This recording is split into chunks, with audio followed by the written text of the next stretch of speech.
नमस्कार, मैं हूं मनोज बनू। आप देख रहे हैं इंडिया न्यूज़ का डिजिटल प्लेटफॉर्म में। एक बड़ा संकेत बांग्लादेश से निकल कर आ रहा है, क्योंकि बांग्लादेश धीरे धीरे भारत के लिए खूंखार होता जा रहा है। आपको याद है कि शेख हसीना इस वक्त भारत में मौजूद है। भारत ने उन्हें एक तरह से आश्रय दे रखा है और इससे बांग्लादेश बौखलाया हुआ है।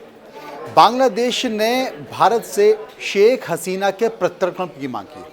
अब ये प्रत्यर्पण की जो मांग की गई है, इसे लेकर बाकायदा डिप्लोमेटिक नोट भी भेजा है। भारत ने कहा है हम इतनी जल्दी इस पर जवाब नहीं देंगे, लेकिन तमाम जो कानूनी जानकार हैं, तकनीकी जानकार हैं, वो बताते हैं कि अभी वहाँ पर चुनी हुई सरकार नहीं है, और चुनी हुई सरकार नहीं है तो लिहाजा उस देश में हम उस सरकार को रिकॉग्नाइज ही नहीं करते हैं। वहाँ जो भी सरकार, तथाकथित सरकार है, यूनिट सरकार है, हम उसको मानते ही नहीं।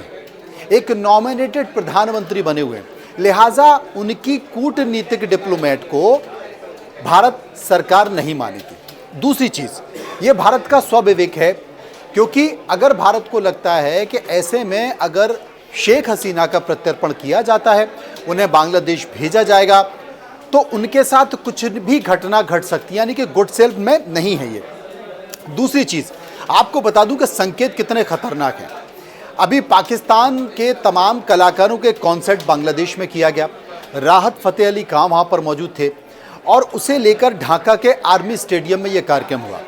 कार्यक्रम जो हुआ उसकी रूपरेखा ये थी कि जितने भी लोग मारे गए हैं, क्योंकि यूनिट सरकार ने दावा किया है कि शेख हसीना के खिलाफ विरोध प्रदर्शन हुआ, उनकी सरकार के खिलाफ जो भी विरोध प्रदर्शन हुआ उसमें करीब 1500 लोग मारे गए हैं और करीब 19,000 से ज़्यादा लोग घायल हुए हैं। लिहाजा उनकी आर्थिक मदद करने के लिए एक कॉन्सर्ट रखा गया। लेकिन ये जो कॉन्सर्ट रखा गया, उस कॉन्सर्ट में आप जानते हैं क्या हुआ?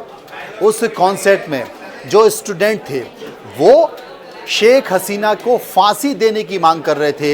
ये मांग मंच से हो रही थी। दूसरी चीज़, शेख हसीना के बेटे जो कि फ़िलहाल विदेश में हैं, उन्होंने ये कहा है कि इस वक्त बांग्लादेश में कंगारू कोर्ट लगी हुई है।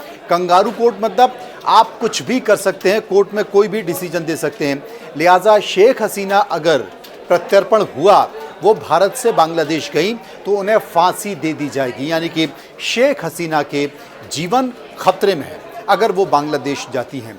दूसरा संकेत कि बांग्लादेश ने ये कहा है कि अगर हमारे प्रत्यर्पण की मांग नहीं मानी गई तो बांग्लादेश इसका बहुत कड़े तरीके से विरोध करेगा। वो कैसे विरोध करेगा? एक तरफ तो वो पाकिस्तान के साथ खड़ा हुआ है, तमाम आतंकवादी घटना में पाकिस्तान से कंधा मिलाकर काम कर रहा है। भारत विरोधी जितने भी आतंकवादी हैं, जितने भी भारत के दुश्मन हैं, उन सब की सज़ाएँ ख़त्म कर रहा है, सबकी सज़ाओं को कम कर रहा है, मृत्युदंड को उम्र कैद में बदल रहा है और मौत की सज़ा हुए पाए अपराधी, भारत के खिलाफ काम करने वाले लोगों को बरी कर रहा है। दूसरी चीज़, अब सीमाओं पर भी खतरा भारत के महसूस होने लगा है, बांग्लादेश सीमाओं पर, क्योंकि बांग्लादेश के तेवर अच्छे नहीं हैं और वो चाइना और पाकिस्तान के साथ मिलकर कड़ा संकेत दे रहा है।